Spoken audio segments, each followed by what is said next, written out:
Behind the Brand takes an inside look at the people that are making things happen.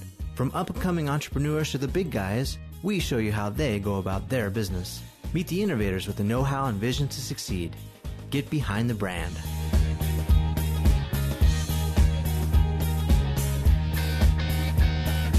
Hey, welcome back. We're talking with Gary Vaynerchuk, entrepreneur, wine enthusiast, and author of The Thank You Economy. Gary, thanks for being with us. Thanks, man. It's good to be here. Let's talk about the TechCrunch Interview. A lot of the book talks about taking care of customers and that the people who care about the customers most will win. And then another part, or a majority of the book, talks, I feel, a lot like it's trying to convince people about the validity of social media and how to use it. You talk a lot about listening. So in the TechCrunch Interview, you sort of jabbed a lot of the social media marketers out there, whether they're on the brand side or the consulting side or whatnot. You call them clowns, and you got a lot of flack for that. Yeah. Let's talk about that. I think that I'm very comfortable in talking about what I believe because I have a good track record within myself. I could be wrong. Let me phrase it this way. Please, go ahead. So on the one hand, the book is all about trying to convince the masses to try and adopt social media. That's where it's funny. My DNA is very rah-rah, so it's going to come across as convincing. I actually don't give a crap about convincing anybody about anything. Actually, the fewer people that understand how to do this, the better for me, right? Yeah. So I'm just passionate, right? And I'm definitely rah-rah and motivational and let's go get them team. We're going to beat the crap out of people. You know, I like that. You're competitive. I'm super competitive. Okay. So when I talk, it comes out that way. Ironically, I really don't care. And that may sound crass and not awesome. I just don't, because I know that rah-rah is not enough. I hate theory. I hate rah-rah. I hate ideas. I love execution. Yeah. So maybe And so that's my problem with social media experts and gurus, right? Like, I need to know how you've executed. Like, I think it matters that Crush It sold really well in a world of a lot of experts and big brands like me that didn't sell well. That mattered. That means there was ROI. I think it matters that I sell a lot more wine because people became obsessed with me and come to my store and buy my wine. I think that matters. I think business matters. And I think the conversation got a little bit too far left, right? I like gray. I don't like black and white. In 2007, it was black and white. Social media has no ROI, it sucks, right? All of a sudden, there's this huge bubble in 2011 going into 2012. Social media is awesome, but all the people that are talking and the people that companies are hiring 22-year-olds because they're 22. Let me tell you something, companies. Your 22-year-old did not use Facebook the last 3 years to do business. Right. They did it to look at chicks' bikini pictures. Like, so, you know, there's a very huge disconnect in this new emerging thing. TechCrunch is a big platform. I didn't mean a whole lot by it. I kind of was just talking the way I was talking. They were smart, used it as the title of the blog post. Yeah. They knew how to link bait. I felt compelled that I needed to expand on it. But I don't want to support and rah-rah people that I think are fakers. A lot of people are like, Gary, you're hurting the industry. I'm not hurting the industry. I'm dramatically helping the industry. You're calling it how it is. I'm trying to create a conversation over something that needs to be talked about, which is that the guy who is the SEO expert and the guy who's the e-commerce expert and what have you done? Like, have you ever tangibly converted something into a real sale? If you did that, I'm interested. And now how big of a variation of that is going to evaluate the way I kind of look at it. Yeah. But if you've just been talking, I'll be honest with you. I'm now finishing my tour on Thank You Economy. This is one of the last events I'm doing for quite a long time. I feel like I need to shut up and go do again. If I want to be relevant in 2015, I need to go do. I need to get some dirt under these fingernails, not be pampered and get flown out and do events. I need to go get raw again because that is the only way I'm going to be good, the only way I'm going to be relevant. It's the way I look at push-ups. Yeah. You can't read about push-ups.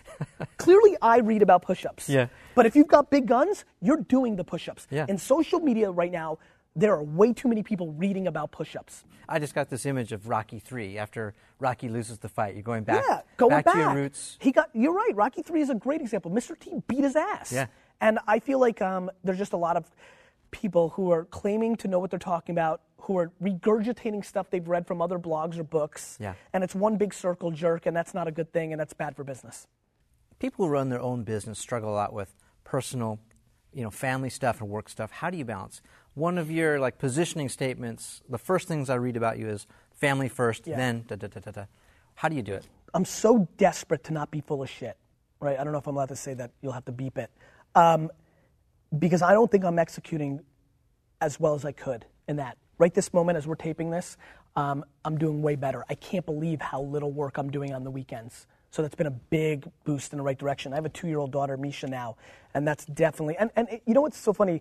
The daughter is like maybe even an excuse. I miss my wife. So like even that, like, so I'm doing better. How? Because I'm very in tune with my emotions, and I always play the same card, which is you bought the Jets, right? Which is a business goal of mine. Not a jet, I'm talking about the New York Jets. Right. You've bought the Jets, you're widely considered one of the great businessmen of all time, great, awesome. You get a phone call and your mom is dead. How do you feel? And I play that gut check with myself a lot. And I'm never happy. I'm not ever happy if I don't even go that extreme. Like if I miss this or this person got hurt, or it's very obvious to me what life's about. I spend an enormous amount of time hanging out with like 80 and 90-year-old people. I'm obsessed with it. I think I'm an old soul. And I really, really, really know like what life's about. It's not about how much money you make. It's about, you know, the experiences and friends and family. I'm not very good at executing my own philosophy right now. I've gotten dramatically better in the last 2 years. I have an amazing partner in crime. Lizzie, my wife, is super independent. You know, it's so funny. I grew up thinking I wanted a girl who was obsessed with me and I was her life. It was shocking to me that what I wanted was the complete opposite. I mean, Lizzie loves me, and we're madly in love, but she's an independent girl. She doesn't need me around every minute, and that is huge. Is she involved in your business? No. As a matter of fact, the poor girl, she's so awesome. She wants me to tell her things that I don't want to. It's such an escape for me when I'm home. I don't want to talk about it. I'm so on. There's so many. I mean, you can't even comprehend how many things I'm thinking right now about as we're doing this interview. Yeah. Like literally 3 to 4 pretty important things. It's, you know, I'm exhausted by doing all that stuff. So when I'm home, I want it to be about like, what did Misha do today? What's going on with the family? Like, I think that's great advice. That's great advice because, you know, I think a lot of small business owners will take the business right home with them. My dad did, and I could see where that wasn't good. Yeah. And not that he talked to my mom about it, and not that he brought it home. He brought the baggage home. Yeah. I'm really good at like checking it at the door at some level. The other thing is I'm obnoxiously positive. Yeah. So I never tell anybody the problems. I love being the last line of defense. Is she the realist then in your family? I think we both are. Yeah. I think we both are. I think we're very similar, Lizzie and I. You know, it's why I probably love her so much. I love myself so much. You know, we're similar, you know. Let's talk about the CNN interview you had this last week with Piers Morgan. Yep. Interesting in many ways. I like how you're bringing up my lowlights, like the TechCrunch interview, the CNN interview. Well, I watched both of them, and I mean, I have my own opinions about it, but like, are TV people snobs, you think? Are TV people snobs? Yeah. I mean, I thought... TV personalities or people behind the cameras and the producers and things of that nature? I thought Piers was rude, to you specifically. Well, Piers knows me. I did an interview. What you don't know is that I did a full-fledged 20-minute interview about Thank You Economy with Piers, and then the world exploded, right? Tokyo and all this, and it still to this date has not aired. Okay. So we had a lot of we really hit it off, actually. Okay. He was rude to me because Piers is successful. You know when you can see your own? Yeah. You know, I think Piers, not that he's concerned about me, but I think he sees a little bit, and listen, Piers is widely looked upon as a little pompous too and all this. Yeah. Listen, I knew I had 1 minute. I came with straight thunder in that interview. I'm sitting with the founders of Twitter. He makes the comment that, you know, you're acting like you invented it. Yeah. I don't care who invents it. Who gives a shit who invented baseball? Everybody cares about Babe Ruth. Well, I don't invent things. I just know how to use them better. Right. That's sort of annoying to me. But the other thing that kind of bugged me was that your Twitter buddies didn't come to your rescue and say... I thought they did. I think if you rewatch that, if you look at Biz, when he goes to Biz and says, do you think Gary's right? He kind of said yes. I mean, listen, here's the awesome part. Yeah. I actually don't care who agrees or disagrees with me. I am obsessed with being on the right side of history.